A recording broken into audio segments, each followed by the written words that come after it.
రంగన్న గారి పాదయాత్రకు నియోజకవర్గ వ్యాప్తంగా తరలి వచ్చినటువంటి వైఎస్ఆర్ కాంగ్రెస్ పార్టీ శ్రేణులకు 16 రోజుల పాటు 209 కిలోమీటర్లు నడిచినటువంటి ప్రతి ఒక్కరికి పేరు పేరు నమస్కారాలను తెలియజేస్తున్నాను. అలాగే జిల్లా నుంచి ప్రతిరోజు వచ్చి 7 నియోజకవర్గాల నుంచి వచ్చినటువంటి వైఎస్ఆర్ కాంగ్రెస్ పార్టీ ఇన్ఛార్జీలకు, ముఖ్యమైనటువంటి నాయకులకు, ఈరోజు ముగింపు పాదయాత్రకు వచ్చినటువంటి మన పార్లమెంట్ అబ్జర్వర్ నరేష్ అన్న గారికి, వెంకటరామరెడ్డి అన్న గారికి, గోరంట్ల మాధవ్ అన్న గారికి, జిల్లా నుంచి వచ్చినటువంటి వివిధ స్థాయిలో ఉన్నటువంటి నాయకులందరికీ మరొక్కసారి అభినందనలు తెలియజేస్తున్నా.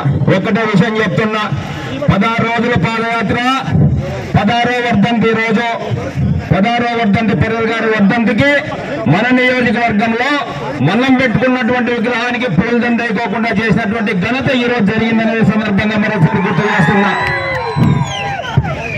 ఒక్కసారి ఇక్కడ ఓట్లు వేయించుకొని గెలిచినటువంటి వాళ్ళు కూడా ఒక్కసారి ఆలోచన చేయాలి. ఎందుకంటే ప్రజలకు చేతనైతే సేవ చేయండి, అభినందిస్తాం, స్వాగతిస్తాం.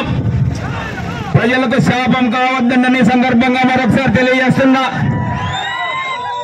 16 రోజుల పాటు 210 కిలోమీటర్ల పైన పాదయాత్ర చేసి ఆర్డిటి సంస్థను నిలపాలని, భవిష్యత్తు తరాలకు మార్గదర్శనం కావాలని, ఎక్కడో పుట్టినటువంటి పెర్రర్ గారు మన జిల్లాను ఎన్నుకొని, మన నియోజకవర్గాన్ని ఎన్నుకొని, మన కుటుంబాలను బాగు చేసినటువంటి పెర్రర్ గారి సేవలు కొనసాగాలని చెప్పి ఎలక్షన్ లో గెలిస్తేనే కాదు ఓడితేనే బాధ్యత ఉంది అనే ఆలోచనతో మేమందరం కూడా కలిసి జగనన్న నాయకత్వంలో వైఎస్ఆర్ కాంగ్రెస్ పార్టీ ఆధ్వర్యంలో జిల్లా నాయకులు అందరూ కలిసి రంగయ్యతో కలిసి రంగయ్యన్న పాదయాత్రలో కలిసి పెద్ద ఎత్తున ఎన్ని అడ్డంకులు సృష్టించినా కూడా విజయం సాధించడంలో కళ్యాణదుర్గం వైఎస్ఆర్ కాంగ్రెస్ పార్టీ కుటుంబ సభ్యులందరికీ మరొక్కసారి శిరస్సు వంచి నమస్కారం చేస్తున్నాను.